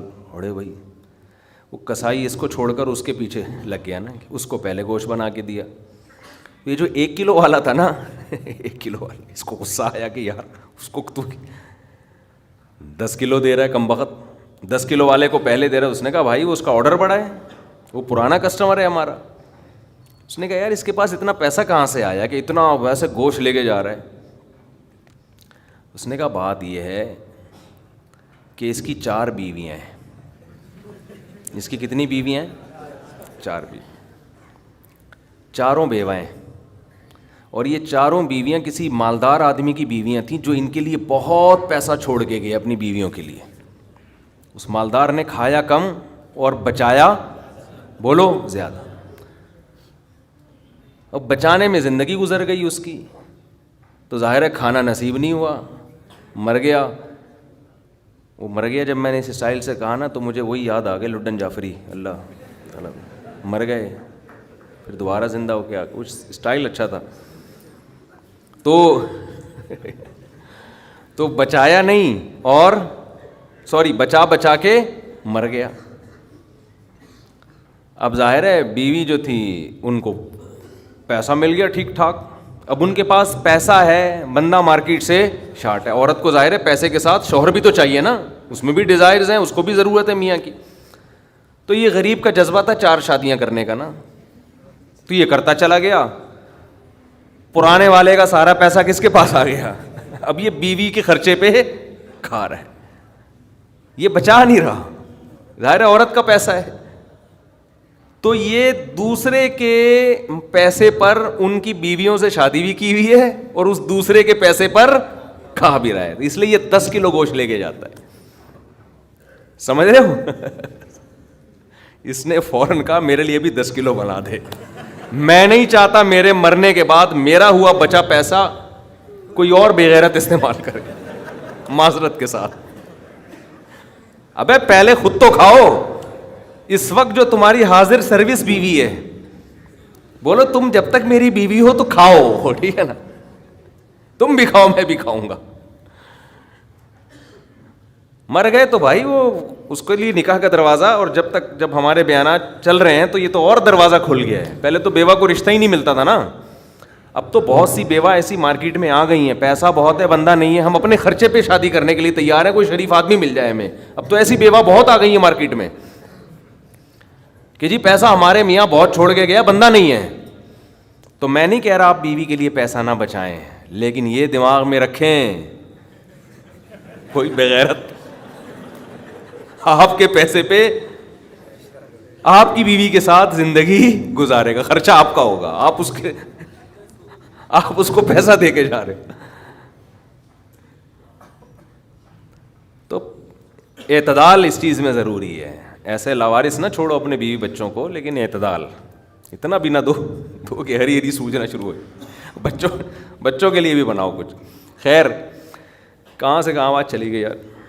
تو جلدی سے بات کو سمیٹتا ہوں, کیا کروں, پھر گھوم پھر کے ادھر ادھر دائیں بائیں جانے لگتے ہیں. تو یہ میں ان لوگوں کے لیے یہ لطیفہ ہے جو بہت زیادہ بچانے کی فکر کرتے ہیں. میں کہتا ہوں نا, آپ اپنی اولاد کے لیے بچا رہے ہو, اپنی اولاد کے لیے بچا رہے ہو, کھا نہیں رہے, نہ خرچ کر رہے ہو بچوں کے, تو بچے پھر جب بچوں کے پاس آئے گا تو وہ اپنے بچوں کی فکر میں بچائیں گے. تو آپ بھی تو خود کسی کے بچے ہو نا. آپ کھاؤ, بولو مجھے اپنے ابا کے بچوں کی فکر ہے, میرے ابا نے میرے لیے چھوڑا تھا, میرے بچوں کے لیے تھوڑی چھوڑا تھا. اور اگر آپ کے ابا نے آپ کے لکھ کے بجائے آپ کے بچوں کے لیے چھوڑا تھا, تو آپ کے ابا تو بڑے بے وقوف تھے, کیونکہ بچوں کے لیے بھی اس لیے چھوڑا کہ وہ اپنے بچوں کے لیے چھوڑیں. پھر تو کھائے گا کون پھر اس کو بیٹھ کے. بات یہ کہ اللہ پہ اعتماد اور توکل بالکل ختم. یہ بھول گئے ہیں کہ جب انسان دنیا میں آتا ہے تو صرف پیٹ نہیں لے کے آتا, 2 ٹانگیں 2 ہاتھ کمانے کے لیے لے کے بھی آتا ہے. آپ کا بچہ اپاہج ہے تو سمجھ میں آتی ہے بات, 2 ہاتھ 2 ٹانگیں, تو بھائی جیسے آپ نے کمایا وہ بھی کمائے گا انشاءاللہ. جب آپ پیدا ہوئے تھے, خدا نے آپ کی ماں کی چھاتیوں میں آپ کے لیے رزق پیدا کیا تھا. آپ کا بچہ پیدا ہوا تو اس کی ماں کی چھاتیوں میں بھی خدا نے رزق پیدا کیا ہے. تو اس کا مطلب رزق بچہ لے کر آ رہا ہے. تو فکر کرو اعتدال کے ساتھ, اس کو سروں پہ مسلط نہ کرو, مسلط نہیں کرو. مسلط اتنی کرو کہ بس میں نے کمانا ہے, بیوی بچوں کو فی الحال کھلانا ہے میں نے, اس کے علاوہ رزق کے دروازے کھل رہے ہیں تو کھلے, جتنا اللہ کھول دیتا ہے. بعض دفعہ نہیں کھولتا اللہ تعالیٰ, یبسط الرزق لمن یشاء ویقدر, جس کے لیے چاہتا ہوں رزق کھول دیتا ہوں, جس کے لیے نہیں چاہتا وہ ایڑیاں رگڑ لیتا ہے, مگر رزق کا دروازہ نہیں کھولتا. تو ٹینشن کس بات کی ہے, یہ تو اللہ کے ہاتھ میں ہے. آپ نے کوشش کرنی ہے, نتیجہ آپ کے ہاتھ میں نہیں ہے. اللہ غریب رکھے تو بھی خوش, انجوائے کرو یار, جس نے مجھے کھلا دیا تو بس میری ضرورت بھی 2 پراٹھے ہیں, تو میرے بچوں کی بھی یہی ضرورت ہے, اللہ ان کو بھی کھلا دے گا. اللہ میں لاہور سے آیا ہوں, پراٹھا آتے ہی پراٹھا کھایا ہوٹل پہ جا کے, اتنا مزہ آیا کہ سبحان اللہ, نہیں ملتے پنجاب میں یہ والے پراٹھے. یہ چیز نہیں ہے پنجاب میں. پنجاب میں لسی ہے, پائے ہیں ہوں گے بھائی, یہ چیز نہیں ہے بھائی. رفیع بھائی بہت دیکھ لیا, مایوس ہوتا ہے نا انسان جا کے, وہ ناشتے کا وہ لک ہی نہیں آ رہا ہوتا. تو ہماری ضرورت بس یہی ہے.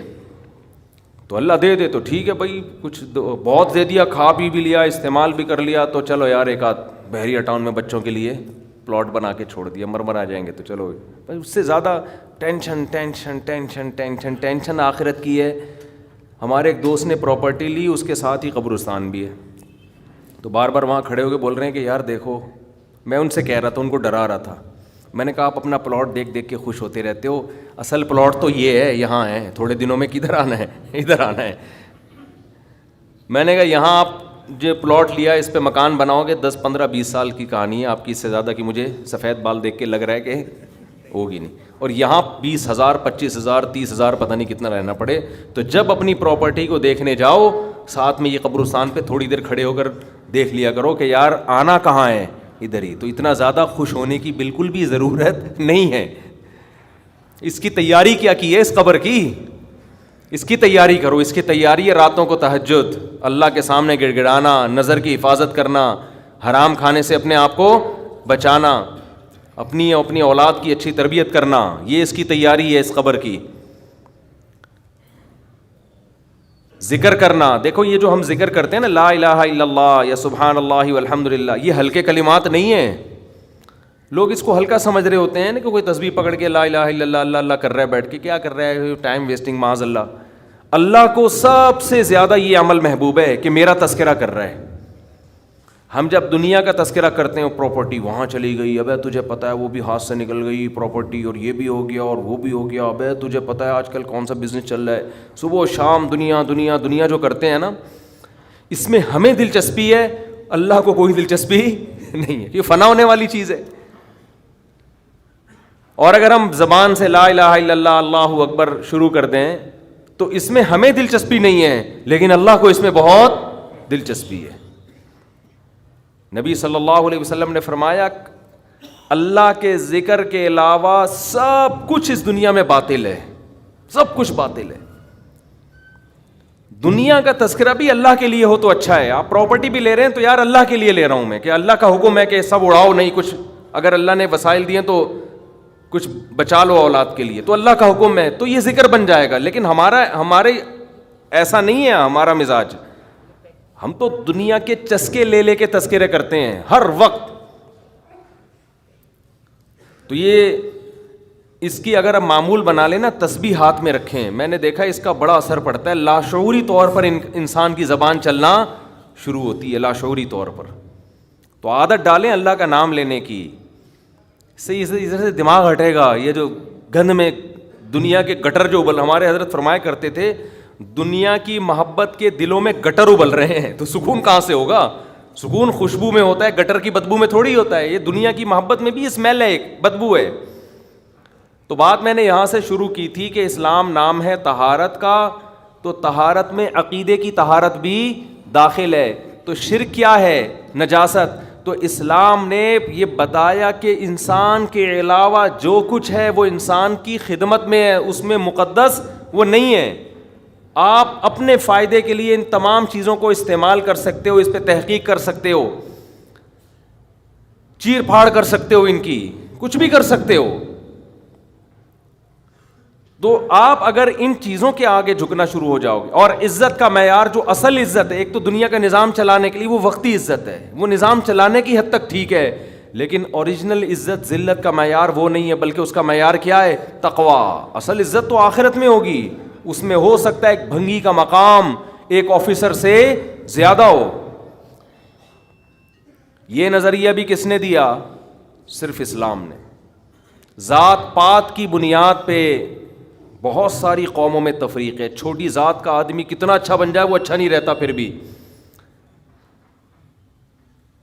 تو ایک بات تو اسلام نے یہ بتائی کہ انسان کے علاوہ سب کچھ انسان سے کم ہے, لہذا اس کے سامنے جھکنے کا تو سوال ہی پیدا نہیں ہوتا.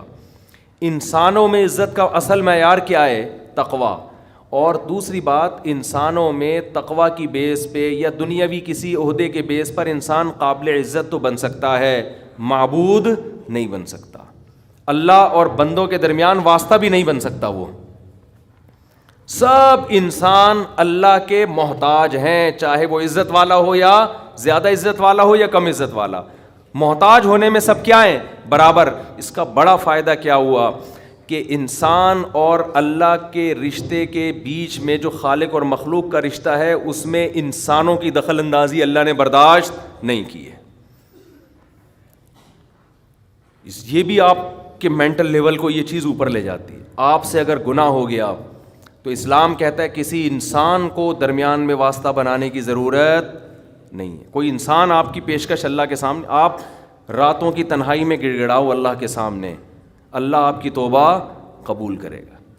عیسائیوں میں کیا ہے؟ پادری کے پاس جاؤ, اتنے پیسے دو اس کو. آغا خانیوں میں بھی یہی ہے, وہ پیسے دیتے رہتے ہیں, بس نوٹ چھاپنے کی مشینیں بنے ہوئے ہیں.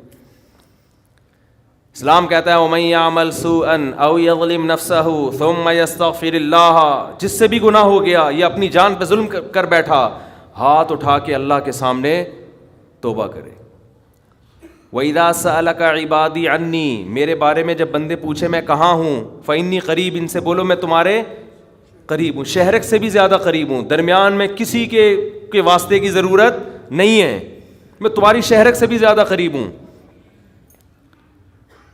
تو کسی کی ایسی تعظیم بھی اسلام برداشت نہیں کر رہا کہ وہ تعظیم میں غلو ہو جائے, کہ آپ اس کو اللہ اور مخلوق کے درمیان میں داخل کر لیں. آپ اللہ یہ بھی برداشت نہیں کرتا کہ اتنی عزت کسی کو دینے کی ضرورت نہیں ہے.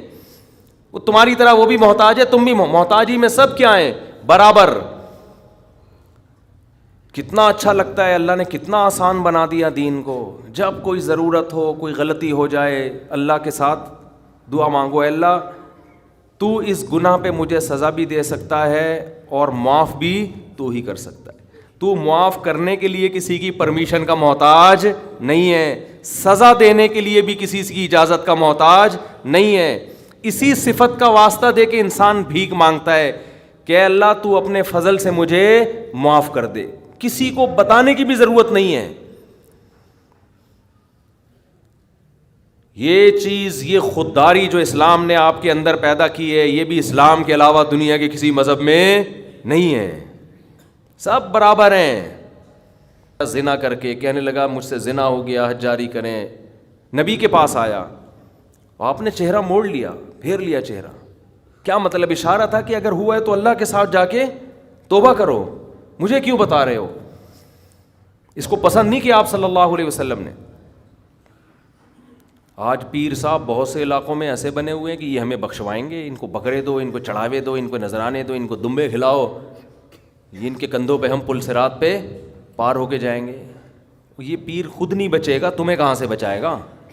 اس کی حرکتیں دیکھو تم، جو اس طرح کی حرکت، جو انسانوں کو اللہ سے ملانے کے بجائے اپنے آپ نیک بندہ نہیں ہو سکتا. ما کان لبشر ان یکلمہ، ما کان لبشر ان یؤتیہ اللہ الکتاب والحکمہ.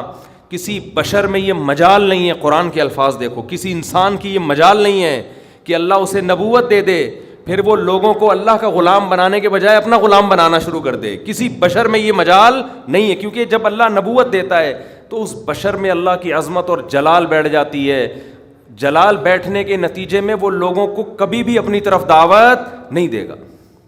صحابی نے دیکھا اونٹ نے نبی کو سجدہ کیا تو صحابہ نے عرض کیا یا رسول اللہ آپ ہمیں بھی اجازت دیں سجدہ کروں. آپ نے فرمایا نا نا نا نا. آج بتاؤ کوئی کسی جاہل پیر کے ساتھ یہ منظر ہو، کوئی جانور آ کے سجدہ کر لے، وہ تو خوشی سے پاگل ہو جائے گا. وہ تو کہے گا دیکھو جب یہ کر رہا ہے تو تم کیوں نہیں کر رہے. نبی نے اپنے گھر سجدہ کرنے سے منع کیا. آپ صلی اللہ علیہ وسلم نے فرمایا اللہ یہود و نصارہ پہ لعنت کرے، انہوں نے اپنے پیغمبروں کے دنیا سے جانے کے بعد اپنے پیغمبروں کی قبروں کو سجدہ گاہ بنا لیا، اپنے پیغمبروں کی قبروں کو عیدگاہ بنا لیا، جیسے عید میں میلے ٹھیلے ہوتے ہیں.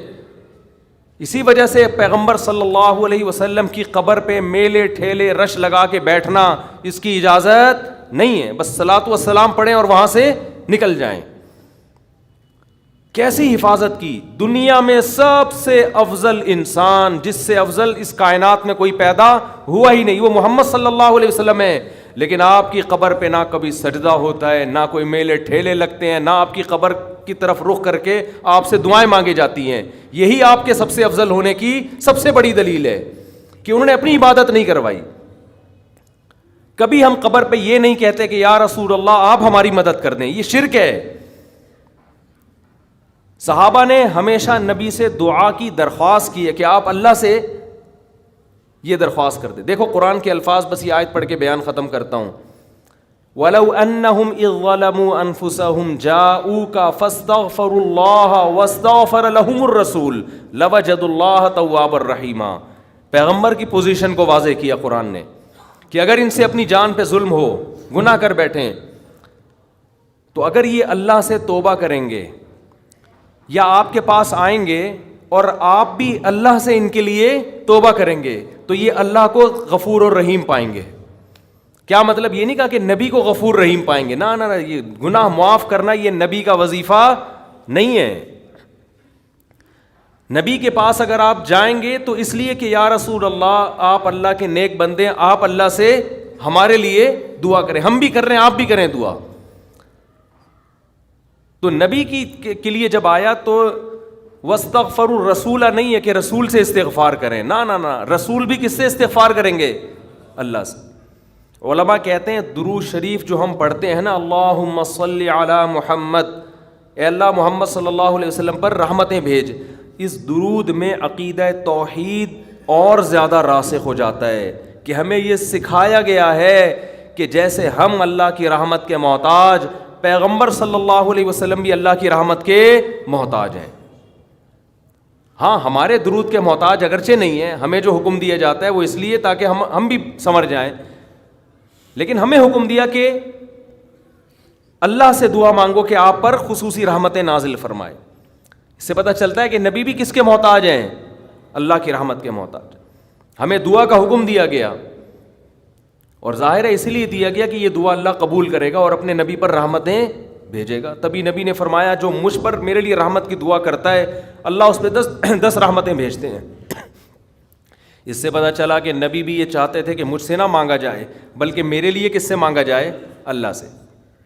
میں نے جو کہا ہماری دعا کے محتاج نہیں، مطلب یہ ہے کہ ہم اگر دعا نہیں مانگیں گے تو اس خوش فہمی میں نہ رہیں کہ اللہ کی رحمت نبی پہ نہیں ہوگی، تو پھر بھی ہوگی، لیکن ہمیں دعا مانگنے کا حکم اس لیے دیا گیا تاکہ یہ کانسیپٹ اچھی طرح ہمارے دماغ میں بیٹھ جائے کہ ہم نے بھی نبی سے نہیں مانگنا بلکہ نبی کے لیے بھی کس سے مانگنا ہے؟ اللہ سے مانگنا ہے. اور نبی اس پہ خوش ہو رہے ہیں کہ میرے لیے کس سے مانگا کرو؟ اللہ سے. خوشخبریاں دے رہے ہیں کہ تم میرے لیے اللہ سے مانگو گے.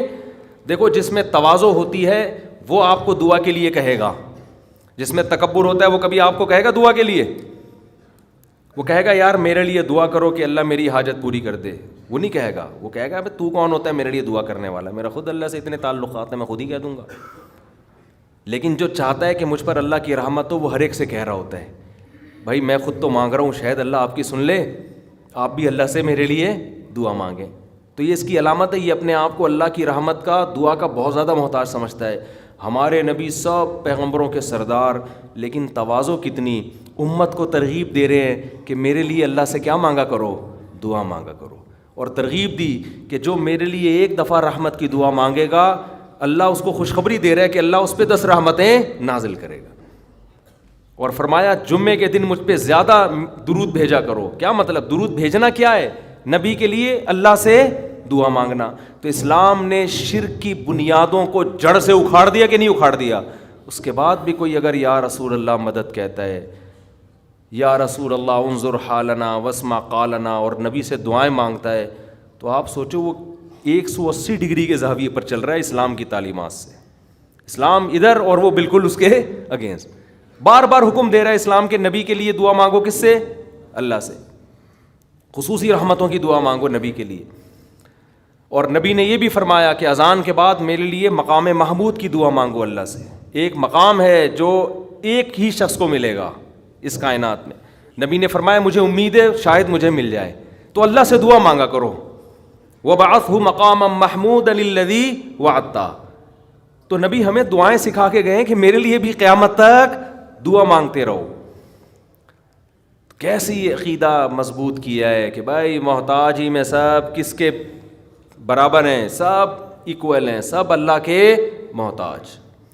تو اللہ تعالی ہمیں شرک کی نجاست سے، گندگی سے توبہ نصیب فرمائے، اور ہماری ناک کے جو سینسر ہیں نا ان کو اللہ ایکٹیو کر دے کہ ہمیں شرک میں اسمیل محسوس ہونا شروع ہو جائے. ابھی وہ ڈیمیج ہو چکے ہیں قبروں پہ سردے دیکھ دیکھ کے اور شرک کر کے اور بت پرستی دیکھ دیکھ کے. جب آپ توحید کے، میں جب برما فرسٹ ٹائم گیا منمار، میں نے پہلی مرتبہ کسی بت کے سامنے کسی انسان کو زندہ بیٹھے ہوئے، یوٹیوب میں تو دیکھا تھا، سچی مچی کا پہلی مرتبہ دیکھا. میری جو کیفیت ہوئی ہے نا وہ ناقابل بیان ہے. میں نے فرسٹ ٹائم یہ منظر دیکھا. ایسے مورتیاں بنی ہوئی ہیں، وحشت ان کی شکلوں سے عجیب وحشت ہو رہی، اور ایک انسان ان کے سامنے بیٹھا ہوا ہے. ایسے میری آنکھوں سے لاشعوری طور پر آنسو نکلنا شروع ہو گئے. میں نے کہا اللہ تیرا کتنا فضل ہے، تو نے ہمیں توحید پرست بنایا. مجھے فجر کی نماز یاد آئی کہ فجر میں کیسے ہم اللہ کے سامنے ہاتھ باندھ کے تلاوت کر رہے ہوتے ہیں، الحمدللہ رب العالمین، تمام تعریفیں اس اللہ کے لیے جو تمام جہانوں کا پالنے والا، بڑا مہربان، نہایت رحم. کیسے پیارے سلیکٹڈ الفاظ ہیں، اس سے خوبصورت الفاظ ہو نہیں سکتے. اور آپ انسان ہو کے یار اس کے سامنے کیوں بیٹھے ہوئے ہو، یہ کیا لگتا ہے تمہارا؟ تو وہ ہمارے میزبان جا رہے تھے، میری آنکھوں سے مسلسل وہ بھی حیران. میں نے کہا میں نے پہلی دفعہ کسی انسان کو اتنا گرا ہوا دیکھا ہے، اتنا گرا ہوا. ویڈیو میں دیکھو الگ چیز ہوتی ہے، لیکن جب سچی مچی میں دیکھتا ہے نا یار اس کو ہو گیا، کتنی پستی ہے، کتنی پستی. آپ اس سے کروڑا گنا اچھے ہو، کس کے سامنے کیوں جھک رہے؟ کیا لگتا ہے تمہارا یہ ایسے بیٹھا ہوا ہے نا وہ بت، کیوں بیٹھے ہو بھائی اس کے سامنے؟ تو احساس شکر پیدا ہوا. پھر میرا پورا بیان ہی اسی موضوع پر ہوا کہ شکر کرو برما کے لوگوں، تمہیں اللہ نے مسلمان بنایا ہے. کتنا اچھا لگتا ہے خدا کے سامنے سجدہ کرنا، کتنا پیارا تصور ہوتا ہے نا اللہ کے سامنے جھک رہے ہیں. کسی پتھر کی بنی ہوئی چیز کے سامنے نہیں جھک رہے، نہ کسی قبر کے سامنے. اور آپ جاؤ ان مزاروں پہ، الگ وحشت ہوتی ہے. میں تو جب بھی کسی مزار پہ گیا ہوں نا کسی کام سے، ویسے مجھے مزاروں پہ جانے کا شوق نہیں ہے، کسی کام سے چلے گئے. اب وہ کام کیا ہو سکتا ہے وہ چھوڑو، بعد آدمی ویسے ہی سروے کرنے بھی جا رہا ہوتا ہے کہ دیکھوں کس پہ جن چڑھا ہوا ہے. بعض مزاروں پہ نا جن بہت ہوتے ہیں. لوگ جن اتارنے جاتے ہیں اصل میں جن چڑھتے ہیں وہاں پہ, سمجھتے ہو, اور جن چڑھتا ہی اسی پہ جس پہ جن کو پتہ ہوتا ہے مزار جائے گا تو میں تھوڑی دیر کے لیے اتر جاؤں گا تاکہ اس کا اس مزار سے عقیدہ اور زیادہ مضبوط ہو جائے. جس کے بارے میں جن کو پتہ ہے کہ مزار جانا ہی نہیں ہے, جن اس پہ چڑھ کے ٹائم ویسٹ نہیں کرتا, سمجھ رہے ہو, تو وہاں جاؤ دیکھو مزاروں پہ ایک عجیب سی وحشت ہوتی ہے, ایک اسمیل ہوتی ہے. قبر جو سیدھی ہو, ایک بالش ہو, کچی ہو, اس میں ایک الگ روحانیت اور ایک الگ نورانیت ہوتی ہے اس میں. تو شرک میں اللہ نے ایک اسمیل رکھی ہے, بدبو رکھی ہے, وحشت رکھی ہے, بے سکونی رکھی ہے. لیکن جن کو یہ بے سکونی محسوس نہ ہو, بدبو محسوس نہ ہو, وہ اپنی ناک کا میرے بھائی علاج کروائیں, تھوڑے دن احقر کی خدمت میں بیٹھیں. بزرگوں, میں تو بزرگ نہیں ہوں, بزرگوں کی خدمت میں بیٹھیں جا کے, کچھ اللہ کی باتیں سنیں, اللہ کی کبریائی سنیں, تو ان کو شرک میں اسمیل محسوس ہونا شروع ہو جائے گی. اور ایک چھوٹے درجے کا شرک ہے یہ جو روحانی ٹوپی ڈرامے, جن کو ہم نے سمجھ لیا کہ یہ ہماری بگڑی بنا دیں گے, یہ بھی اسی طرح لچڑ ہے کہ ان کا باپ بھی تمہارا کچھ بھی نہیں کر سکتا. یہ نہ تمہارا جن اتار سکتے ہیں, نہ تمہاری چڑیل اتار سکتے ہیں, نہ تمہیں کل کی خبر دے سکتے ہیں, نہ تمہیں یہ بتا سکتے ہیں اس پہ کس نے کیا کیا ہے, یہ کیوں بیمار ہے. ان کا باپ بھی نہیں, اس سے اچھا ڈاکٹر ہے, نفسیاتی ڈاکٹر کے پاس چلے جاؤ, پھر بھی اچھا ہے. تو یہ روحانی ٹوپی ڈراموں کا نا, چاہے کتنا بڑا بزرگ ہو, دیوبندی ہو, اہل حدیث ہو, بریلوی ہو, کچھ بھی ہو, وہ فراڈی پہلے ہوگا, یا فراڈی تو نہیں ہوگا, دماغی توازن خراب ہو چکا ہوگا. تو چھوڑ دو ان فضول پلیتے جلا رہے, تعویذ گنڈے, ادھر دھاگے, کتنے قمیض اتارو, کیا کیا نکل رہا ہوتا ہے اندر سے یار. آپ نے دیکھا ہمارے کبھی کوئی دھاگا؟ اللہ کا فضل ہے, اللہ نظر بد سے بچائے, ہمارے 14 بچے پل پل کے بڑے ہو رہے ہیں ماشاءاللہ, کھا بھی رہے ہیں, پی بھی رہے ہیں, اسکول بھی جا رہے ہیں, مدرسے بھی جا رہے ہیں. آج تک کسی کے گلے میں کوئی دھاگا نہیں لٹکایا. بہت لوگوں نے کہا یہ بیماری ہو گئی, اس کو دھاگا, میں نے کہا دھاگے واگے ہمیں نہیں اچھے لگتے, جاؤ, ہمیں بھی اس میں شرک کی اسمیل آتی ہے. جائز ناجائز کی بحث میں پڑھتا ہی نہیں ہوں, یہ کام مزیدار نہیں ہے, کام مزیدار نہیں. اللہ سے دعا مانگو. ہمارے بچے بیمار ہوئے, ہم نے دعا مانگی اللہ سے, اللہ نے ٹھیک ہو گئے. بس بہت زیادہ ہو گیا, آج بہت ٹائم لے لیا میں نے, معذرت. آج بیان دیر سے تھوڑا شروع ہوا نا, اگلے ہفتے انشاءاللہ جلدی ختم ہوگا, 2:30 بجے میں بیان ختم کر دوں گا انشاءاللہ, 2:20 پہ انشاءاللہ. تو پھر 2:20 پہ کہیں گے تو 2:30 تو بج ہی جائیں گے نا, 2:20. یہ اعلان پھر نماز کے بعد کرتے ہیں. بھائی یہ اعلان سن لیں, کیا یہ ایک سے زائد شادیوں کی ضرورت کیوں, یہ والا بیان میرا ملے گا, سوری یہ والی کتاب ملے گی 0333122019 نمبر پہ. چلو بھائی, آخر میں دھماکہ ہو گیا.